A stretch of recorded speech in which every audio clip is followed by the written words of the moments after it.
संघर्ष 2 हर हर गंगे में किसका ज्यादा क्रेज है? आप संघर्ष 2 देखेंगे कि हर हर गंगे? संघर्ष 2 हर हर गंगे हु इज बेस्ट? संघर्ष 2 की दूसरी ट्रेलर रिलीज होगी। पवन सिंह ने संघर्ष 2 का प्रमोशन किया तो क्या खेसारी लाल हर हर गंगे का प्रमोशन करेंगे? संघर्ष 2 पैन इंडिया रिलीज होगी, हर हर गंगे का रिव्यू क्यों नहीं किया? खेसारी लाल को ऐसे टॉर्चर किया जा रहा है क्या? ऐसे ही बहुत सारे सवालों के जवाब आज मैं आपको देने वाला हूं, तो वीडियो को लास्ट तक देखिएगा, मजा आने वाला है। तो सबसे पहला सवाल पूछने वाले हैं नवनीत रॉय, लिखते हैं संघर्ष 2 एंड हर हर गंगे में किसका ज्यादा क्रेज है झंड जी आज के टाइम पे? तो भैया देखो, क्रेज तो दोनों का है, बाजी वही मारेगा जो ज्यादा सिनेमा घरों में लगेगा। अगला सवाल शिवम कुमार लिखते हैं, झंड जी नमस्कार, मेरा आपसे सवाल है, आप संघर्ष 2 मूवी देखेंगे कि हर हर गंगे? प्लीज रिप्लाई, इंतजार करूंगा। तो भैया इंतजार खत्म हो गया है। तो देखो, मैं जहां रहता हूं अहमदाबाद में, गुजरात का ये शहर है, तो अहमदाबाद के दूर दूर तक किसी भी कोने में कोई भी भोजपुरी फिल्म रिलीज नहीं होती है। बट इस बार इन लोगों ने कहा कि हमने बड़ी फिल्म बनाई है, मल्टीप्लेक्स में भी रिलीज होगी, तो इस बार भी देख लेते हैं। अगर यहाँ पर रिलीज हुई तो जो हमारे सबसे ज्यादा नजदीक में होगा सबसे पहले हम वही देखेंगे, चाहे वो संघर्ष 2 हो या हर हर गंगे। अगर दोनों रिलीज हुई तो दोनों देखेंगे। अगला सवाल अंकित ऑफिशियल लिखते हैं, संघर्ष 2 हर हर गंगे हु इज बेस्ट? तो भैया अभी तक तो हमने देखा ही नहीं, तो बताएं कैसे हु इज बेस्ट? अरे देखेंगे, जो अच्छा लगेगा वो बेस्ट है, जो नहीं अच्छा लगेगा वो वेस्ट है। अगला सवाल लिखते हैं गुप्ता 12344, झंड जी मैं आपका बहुत बड़ा फैन हूं, थैंक यू ब्रदर। झंड जी मैं नेपाल से हूं, अभी मैं मलेशिया में हूं, आपका सब वीडियो देखता हूं। झंड जी आपसे एक सवाल है, खेसारी लाल यादव भोजपुरी में इतना ट्रोल क्यों होता है? अब देखो भैया, क्या है ना कि पूरा दुनिया में ऐसा कोनो इंसान पैदा नहीं हुआ जो कभी ट्रोल ना हुआ हो। अब खेसारी लाल यादव कोनो देवी देवता नहीं ना है, इंसान है ना। यहाँ लोग भगवान को ट्रोल कर दे रहे हो तो फिर भी इंसान है, तो धरती पे आए हो तो ट्रोलिंग का सामना करना पड़ेगा, अन्यथा भैया धरती आपके लिए नहीं है, ठीक है। अगला सवाल लिखते हैं क्रेजी हसनैन बॉय, लिखते हैं वीडियो में कौन सा म्यूजिक लगाते हैं और कहां से म्यूजिक मिलता है, प्लीज रिप्लाई। तो भैया जो मैं म्यूजिक लगाता हूं वो तो आप सुनते ही हैं, वही म्यूजिक मैं लगाता हूं। और कहां से उठाता हूं तो उसके लिए गूगल पे जाइए, सर्च कीजिए YouTube ऑडियो लाइब्रेरी, तो YouTube का अपना खुद का ऑफिशियल लाइब्रेरी खुलेगा, उस पर क्लिक कीजिए और उसमें जाइए, वहां पर आपको म्यूजिक से लेकर के साउंड इफेक्ट तक सब कुछ मिल जाएगा, वो भी बिल्कुल फ्री में। वहां से डाउनलोड कीजिए और अपने वीडियो में लगा लीजिए। बट हाँ, एक बात का ध्यान रखिएगा कि जो म्यूजिक होते हैं उसमें कुछ म्यूजिक ऐसे होते हैं जो कॉपीराइटेड होते हैं।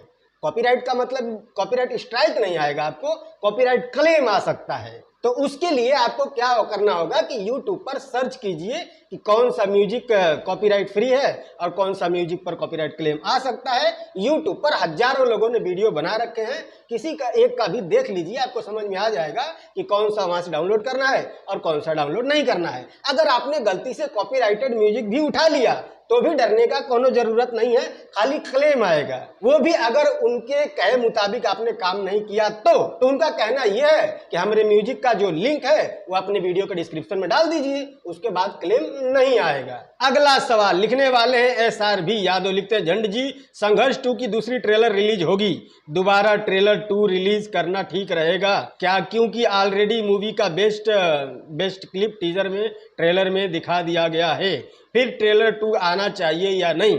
तो भाई देखो, मेरे हिसाब से तो बिल्कुल आना चाहिए, क्योंकि मैं इसके लिए एक नहीं 2 वीडियो बना चुका हूँ कि दूसरा ट्रेलर आना चाहिए, क्योंकि ट्रेलर आए हुए बहुत दिन हो गया, तो बातचीत थोड़ी बंद हो गई है संघर्ष 2 के बारे में। तो अगर ट्रेलर आएगी तो फिर से उस पर बातचीत स्टार्ट होगी, तो थोड़ा प्रमोशन होगा, थोड़ा फायदा मिलेगा उससे। अगला सवाल लिखने वाले हैं मनोहर प्रसाद, लिखते हैं आपको भोजपुरी मूवी के लिए सिनेमा हॉल तक का वीडियो नहीं देखा, जैसे गदर 2 के लिए वीडियो देखा, भोजपुरी के लिए वीडियो बनाते हैं बल्कि भोजपुरी का मूवी देखने नहीं जाते हैं, क्यों?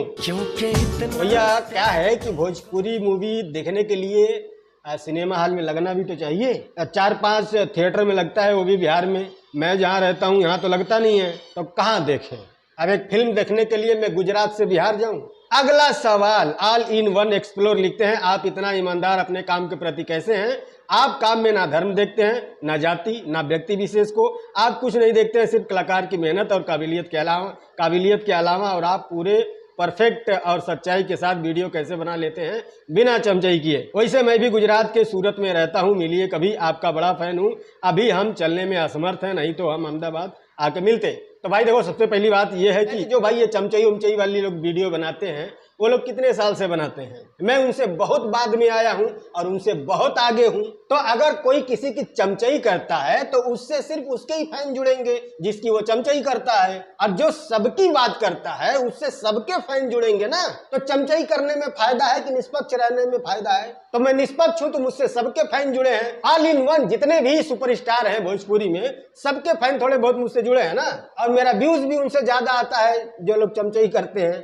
आता कि नहीं आता है? तो मैं क्यों चमचई करूं, अपना घाटा करने क्यों जाऊं भाई? अब दूसरी बात यह है कि ये जो जाति धर्म वाली है बात है, ये मैं ज्यादा मानता नहीं, इसीलिए मुझे घंटा फर्क नहीं पड़ता किसकी क्या जाति है, किसका क्या धर्म है। जिसका जो है वो उसके लिए है, दैट्स इट, काम खत्म। खैर, अगला जो सवाल है लिखने वाले हैं सिंह जी ब्लॉग, लिखते हैं, झंड जी कैसे हो? मैं बढ़िया हूं भैया। आजकल वीडियो से ज्यादा ब्लॉग्स पर ध्यान दे रहे हो, पहले जैसा मसालेदार वीडियो लेकर आइए। तो भाई देखो, पहले जैसा मसालेदार वीडियो बनाने के लिए ज़्यादा समय लगता है, ज़्यादा खोपड़ी खपानी पड़ती है, स्क्रिप्टिंग करनी पड़ती है, गाना ढूंढना पड़ता है, बहुत मेहनत करनी पड़ती है। लगभग 5 दिन 7 दिन कभी 1 हफ्ते लग जाते हैं एक वीडियो बनाने के लिए। और इतनी मेहनत करने के बाद जब उस टाइप का रिजल्ट नहीं मिलता है तो आदमी डीमोटिवेट हो जाता है, और मैं भी हो गया हूँ। दूसरी बात यह है कि जो मेरा मेन चैनल है झंड जी, उस पर कई सारे कम्युनिटी गाइडलाइन स्ट्राइक पड़े हैं, वार्निंग पड़ा हुआ है, और जो वीडियो मैं अपलोड करता हूं उस पर येलो डॉलर आ जाता है, कभी क्लेम आ जाता है। तो मेरे मेन चैनल से मुझे 1 भी रुपया नहीं मिलता है, फिर भी मैं आपके लिए वीडियो लाते रहता हूं कभी कभी उस पर, लेकिन उससे मुझे 1 चवन्नी नहीं मिलता है मेरे मेन चैनल से। मेरा जो आखिरी एक लास्ट इकलौता सहारा है वो यही चैनल है झंड जी एक्स्ट्रा, इसी से मुझे 2 पैसे मिलते हैं। और तीसरा जो मेरा चैनल है ब्लॉगिंग का, वो मोनेटाइज ही नहीं है, तो उससे तो भूल ही जाओ। वो तो बस मैं ऐसे घूमने के लिए जाता हूँ, कुछ देखता हूँ तो बना के डाल देता हूँ। तो इसीलिए उस टाइप का मसालेदार वीडियो बनाने के लिए समय लगता है, रिजल्ट नहीं आता है तो मज़ा नहीं आता। ओके, बाकी फिर भी मैं वीडियो जैसे बनाता हूँ वैसे बनाते रहूँगा। हफ्ते में कम से कम हफ्ते 10 दिन में आपको एक आध वीडियो उस पर देखने को जरूर मिल जाएगा। अगला सवाल लिखने वाले हैं सुरेंद्र माझी, लिखते हैं, झंड जी प्रणाम। प्रणाम ब्रदर। पवन सिंह ने तो संघर्ष 2 की हर हर गंगे के स्टेज से प्रमोशन कर दिया, लेकिन क्या अब खेसारी लाल यादव भी हर हर गंगे के लिए ऐसा करेंगे? जवाब जरूर देना। तो पहली बात तो ये है कि ऐसा कॉन्ट्रैक्ट में लिखा हुआ है। देखो, ये तो प्यार मोहब्बत वाली बात है ना भाई, कि हाँ चलो ठीक है, मैं आपका कर दूंगा, आप मेरा कर देना। ये कोई कंपलसरी थोड़ी है, कोई शर्त थोड़ी है कि नहीं मैंने तेरा किया तो तुझे भी करना ही पड़ेगा, ऐसा कोई शर्त नहीं है ना। प्यार मोहब्बत वाली बात है कि हाँ भाई चल ठीक है, तूने किया है मैं भी कर दूंगा। अगर ऐसा है तो फिर अच्छी बात है, खेसारी लाल को भी कर देना चाहिए, इससे प्यार बढ़ेगी, मोहब्बत बढ़ेगा। लेकिन अगर नहीं करते तो जबरदस्ती थोड़ी है। इससे पहले भी ऐसा ही एक इंसिडेंट हुआ था, पवन सिंह का कोई एक गाना आया था, उसके 1 दिन पहले या 1 दिन बाद में खेसारी लाल का भी गाना आया था। खेसारी लाल लाइव आए थे, खेसारी लाल ने भी पवन सिंह के गाने का प्रमोशन किया, लेकिन पवन सिंह तो नहीं लाइव आए। खेसारी लाल ने कहा भी था कि कल वो भी लाइव आएंगे, हमारे गाने के बारे में बोलेंगे, ऐसा हमें उम्मीद है, कहा था ना खेसारी लाल ने। लेकिन पवन सिंह तो नहीं आए थे लाइव, नहीं किए थे प्रमोशन। तो ये कोई कंपलसरी थोड़ी है, कोई जरूरी थोड़ी है, कोई करेगा ही करेगा, कॉन्ट्रैक्ट में थोड़ी लिखा है। अगला सवाल लिखने वाले हैं यादव जी, लिखते हैं, खेसारी लाल को ऐसे टॉर्चर किया जा रहा है क्या उसका इंटरसिटी से गायब कर दिया जाएगा? इंटरसिटी, खैर शायद ये इंडस्ट्री लिखना चाहते हैं। तो भाई अब कौन टॉर्चर कर रहा है मुझे तो नहीं पता है, बाकी आपको पता है, पहुंचो फफेला वफेला पकड़ो उसका, भाई क्यों टॉर्चर कर रहा है। अगला सवाल लिखने वाले हैं माइंड शॉट्स, लिखते हैं, भाई खेसारी भैया का वॉइस अच्छा है तब क्यों सब बोलते हैं खराब? ये समस्या है रे, क्या बोलने का। तो भाई देखो, बात ये है ना कि जिसको जैसा लगेगा वो वैसा बोलेगा। आपको अच्छा लगा, आपने कहा कि हाँ उनका आवाज़ अच्छा है, जिनको अच्छा नहीं लगता वो बोलेंगे अच्छा नहीं है। आप जबरदस्ती बुलवा लोगे क्या? अगला सवाल, ओ खत्म हो गया क्या?